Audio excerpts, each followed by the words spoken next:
আসসালামু আলাইকুম। সবাই কেমন আছেন? আশা করি আল্লাহর রহমতে অনেক ভালো আছেন।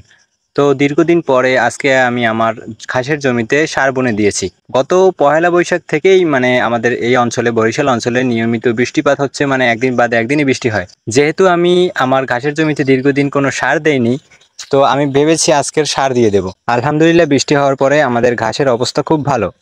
দেখতে খুবই সুন্দর দেখা যাচ্ছে এবং খুব ভালো ফলন হইতেছে।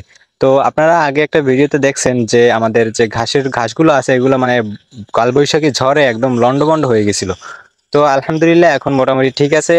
ওই যেগুলো ঘাস নষ্ট হয়েছিল ওগুলো আমি কেটে গরুকে খাইয়ে দিয়েছি এবং ওইখান থেকে নতুন ঘাস গজিয়েছে। যেহেতু এখন বৈশাখ মাস আর এখন বাজে হচ্ছে দুপুর 1টা, তো রৌদ্রের প্রচন্ড তাপ।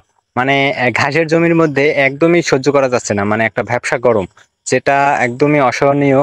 তবু আমি খুব তাড়াহুড়ো করে জমিতে সার বুনে দেওয়ার চেষ্টা করেছি। এমনিতেই বৃষ্টি হওয়ার পরে গাছগুলো খুব দ্রুতই বৃদ্ধি পাচ্ছিল এবং আলহামদুলিল্লাহ এখন সার বুনে দেওয়ার পরে ইনশাআল্লাহ খুব দ্রুত এগুলো অনেক বড় হবে এবং আমরা তাড়াতাড়ি গরুকে খাওয়াইতে পারবো। আশা করি আমাদের ঘাসের কোনো সমস্যা হবে না ইনশাল্লাহ, এবং আমাদের পর্যাপ্ত পরিমাণে ঘাস আছে। আর আমরা দীর্ঘদিন যাবৎ কোনো খড় খাওয়াই না, টোটালি খড় খাওয়ানো বন্ধ করে দিয়েছি, যেহেতু এখন প্রচুর পরিমাণে ঘাস উৎপাদন হচ্ছে। তো আপনারা জানেন যে আমার দুইটা ঘাসের জমি আছে, একটা হচ্ছে কাটিং এর জমি এবং আরেকটা হচ্ছে বীজ বোনা, ওখানে আমরা বীজ বুনেছিলাম।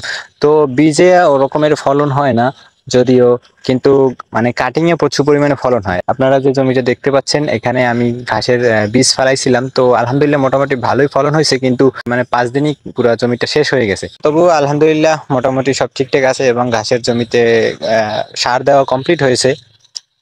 তো সবাই ভালো থাকবেন, আমার জন্য সবাই দোয়া করবেন।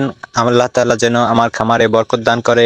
আমি আপনাদের জন্য দোয়া করি। সবাই সুস্থ থাকবেন, ভালো থাকবেন। আসসালামু আলাইকুম রহমতুল্লাহ।